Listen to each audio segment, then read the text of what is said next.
Hey guys, it's Cece, and today I am here to help you prep for the end of the year. So it is almost the end of 2019, and many people at this time of year start to struggle with the fact that maybe you set a Goodreads goal for yourself that it's seeming like right now you're not gonna hit.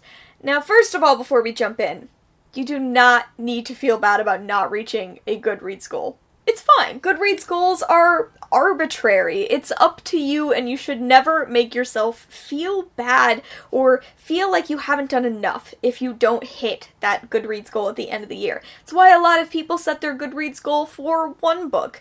This year I set mine to 52 books because in the past I've set it to 100 and I wanted to be easy on myself. That's just in keeping with my own personal goals. But if you are a person who's really dedicated to reaching that Goodreads goal by the end of the year, or in general, if you are just on the lookout for some books that you can get through quickly, I'm here to help, because today I'm recommending short books. Now, before we jump into the recommendations themselves, I wanted to give a quick shout out because this video is brought to you by Skillshare. Skillshare is an online learning platform with classes in just about anything you can imagine. Premium membership to Skillshare gives you unlimited access to all of these classes so that you can pursue whatever you're interested in, and overall an annual membership works out to less than $10 a month. Plus, if you click the link in my description down below, you can get the first 2 months of your Skillshare premium membership absolutely for free. In honor of this video, consider taking some classes on managing your goals, setting reasonable goals for yourself,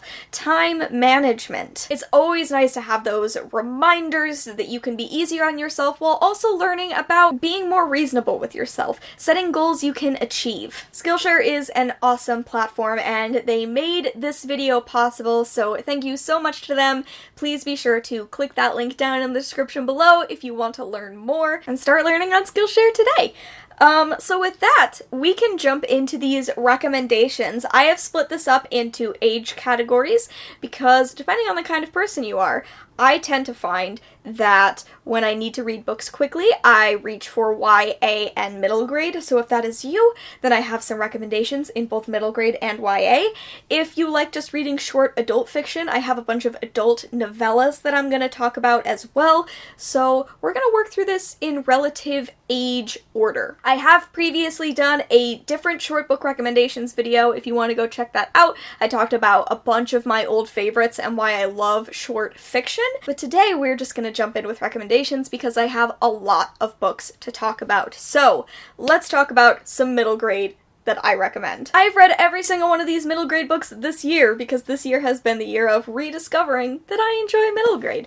So first we have Ivy Aberdeen's Letter to the World by Ashley Herring Blake. This is a book about a 12-year-old girl whose house is destroyed by a tornado which leaves her family displaced, and Ivy's incredibly worried about that, but also she's worried because she had this notebook full of pictures of girls holding hands, which was one of the only things she saved from her house, and it has gone missing.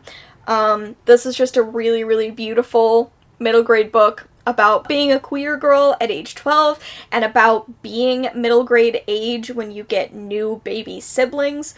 It's beautiful and it's quick. Another queer middle grade book that I have is Drumroll Please by Lisa Jenn Bigelow. This is about a girl named Melly who is going to band camp with her best friend, but once she gets there, it seems like her and her friend are drifting more and more apart, and Melly starts hanging out with this other girl who she thinks she might be developing a crush on because it is about Melly discovering that she is bisexual. But it's also about Melly struggling with the fact that her parents have recently split up, which is an incredibly difficult thing to be dealing with, especially at this age. So it's got some intense topics, but is a really quick, fun read that is set at camp, and it's delightful. Speaking of books set at camp, we have To Nightowl from Dogfish by Holly Goldberg Sloan and Meg Wolitzer. This is an incredible incredibly quick middle grade book because it is told via email. So it is between these two girls who nickname themselves Nightowl and Dogfish when their dads start dating. The two do not want to deal with their dads dating, but they are sent against their will to a summer camp so that they can bond, and this is told via email from beginning to end. It's really, really delightful. It's fun. It's like the gay parent trap story of my dreams, and because it's email, like, this book flies by, and you can get through it in like no time at all. The last middle grade book that I want to talk about was just released in November, and that is The Forgotten Girl by India Hill Brown. This is a book about a young girl, and her and her friend go out during the first snowfall to have a snowball fight and discover an abandoned grave, which, as they learn more and more, they discover it was part of a segregated cemetery.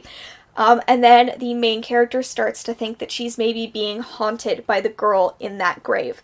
So this is a super creepy book, especially for middle grade. So if you enjoy middle grade and like scary things, this would be great. If you know a middle grade reader who is after spookier things, this is pretty scary at some parts, and it's also just a really interesting book about segregated cemeteries and forgotten burial sites, so I highly recommend it. Next, let's talk about some speedy YA. First up, we have How to Be Remy Cameron by Julian Winters. This is a recent release. It was released in September of this year, and it is about a boy named Remy Cameron who is gay, he's black, he's adopted, and then he is asked to write an essay in high school about who he is as a person, and Remy kind of goes into this spiral of trying to write down who Remy Cameron is apart from these sort of arbitrary labels that have been placed on him. It's a super sweet book. It's a very straightforward YA contemporary, which I really love about it. I love just self-exploration stories about characters trying to figure out more about who they are, because I think that's high school in a nutshell. You're just trying to figure out who you are as a person. So I absolutely loved this book for this, and it is incredibly short, so you can get through it quickly. Another one I have is Small Town Hearts by Lillie Vale. This is a book set in Maine, in this very small town that's mostly a tourist destination, and it's about a main character who goes by Babe. She lives alone in a lighthouse. She works at her local coffee shop. Recently, her and her best friend have gotten into a huge argument, and Babe finds herself falling for a summer boy, which is one of the only things you should absolutely never do in little tourist destinations. Babe is also bi and dealing with her ex-girlfriend being back in town. This, I would say, has a lot of the same vibes as something like Dirty Dancing, but you've got a bi main character. It is not quite as breezy as you might assume based on that summary. Like, it really is getting into intense issues with a friendship that has been shattered. It's about a main character who's really struggling with her relationship to her mom, because, like, she's barely 18 and she lives in this lighthouse on her own. So why? Where is her mom? Like, how does she deal with that? It's got a really great romance. It's just a really well-written book that when I read it, I blew through it. It is a little bit longer than some of these other books I'm recommending, but in my opinion, YA contemporaries go by incredibly quickly. It's just the way I read. I can jump right in and breeze through it. So I would recommend Small Town Hearts. I've also got Pet by Akwaeke Emezi. This is a lower YA book, so it's got a younger protagonist, and it is about a black trans girl, which is awesome. It's by a black non-binary author, but this is set in a world called Lucille, where monsters no longer exist,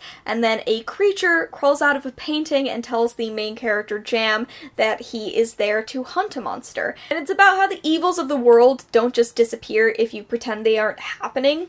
It's a really, really fascinating book. It's a pretty easy read because it's so short, and like I said, it's a younger YA book, so I really highly recommend it. I think this is one of the, like, standout books of 2019. It's just so original, and I really hope more people check it out before the end of the year. And of course, I have to recommend Not Your Sidekick by C.B. Lee. This is another one of those lower YA books where it reads a bit like upper middle grade. It's just a very simple book that a lot of people misshelve as middle grade, so in my opinion, that makes it kind of an easy breezy read.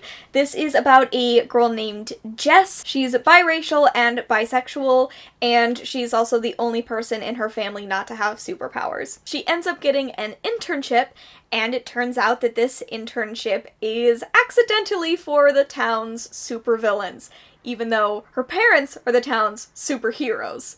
It's really delightful. This is a series I really love. There are currently 3 books out, but if you just want to check out the first book, give it a read. I highly encourage it. It's a pretty quick story about superhero teens, and Jess and her crush are the cutest thing in the world. This is one of my, like, favorite female romance books because it's just delightful and adorable. This last section is going to be adult fiction, so novellas or short novels that are written for adults, but are books I think that you can still get through fairly quickly and are definitely books I think you should check out. We got Mem by Bethany C. Morrow. This is a sci-fi kind of book. It's just very speculative in general. It's set in an alternate 1920s world where someone has figured out how to remove negative memories, and this is something that the elite do. They have negative memories removed, but once those memories are removed, they become this being that looks exactly like the original person, but they are caught reliving that memory forever,